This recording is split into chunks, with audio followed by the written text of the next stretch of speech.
স্বাস্থ্য অধিদপ্তরের নিয়মিত বুলেটিনে জানানো হয় ২৪ ঘন্টায় নতুন করে ১৮,৪৯৮টি নমুনা পরীক্ষায় ৩,৮৬৮ জনের দেহে করোনা ভাইরাস শনাক্ত হয়েছে। গত ২৪ ঘন্টায় যা পরীক্ষা হয়েছে তাতে শনাক্ত হয়েছে ৩,৮৬৮টি।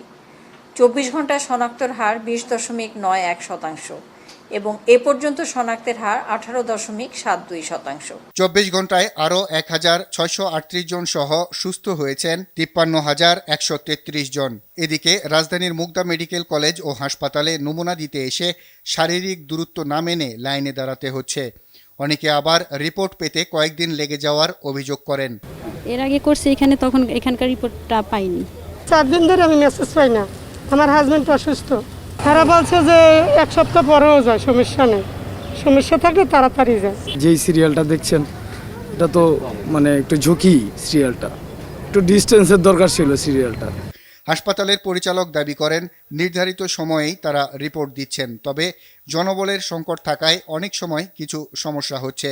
আচ্ছা, আমাদের হসপিটালে যেটা হয়, এখানে আমরা ৪৮ ঘন্টার মধ্যে রিপোর্ট দিয়ে দিই। এটা রোগীর মোবাইলে মেসেজে চলে যায়। যদি পজিটিভ হয় সাথে সাথে আমরা ফোন করে তার অবস্থাটা জানার চেষ্টা করি। যদি তার যদি শ্বাসকষ্ট থাকে, দরকার হলে আমরা অ্যাম্বুলেন্স পাঠিয়ে তাকে নিয়ে এসে ভর্তির ব্যবস্থা করি।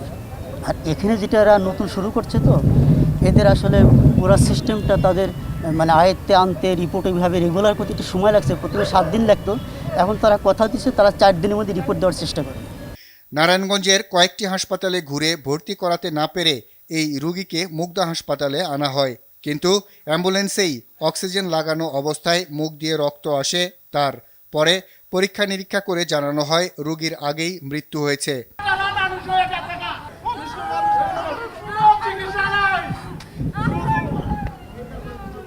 করোনা চিকিৎসার জন্য নির্ধারিত কুর্মিটোলা হাসপাতালেও স্বাস্থ্যকর্মী সংকটের অভিযোগ করলেন রোগীর স্বজনরা।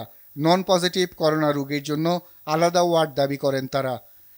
আর বাদল, RTV, ঢাকা।